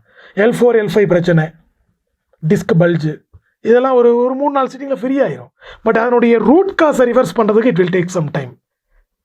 மெயினாக இந்த அக்குபஞ்சர் மற்றும் அதனை சார்ந்த மருத்துவங்களுக்கு போகிறவங்க தெளிவாக புரிஞ்சுக்கணும். நம்ம மக்கள் எல்லாருமே நோயை பொறுத்த வரைக்கும் அந்த வலின்னு சொல்கிறோம் இல்லையா, வலியை டக்குன்னு அரெஸ்ட் பண்ணுவாங்க ஒரு 2-3 ட்ரீட்மெண்ட்டில் கூட.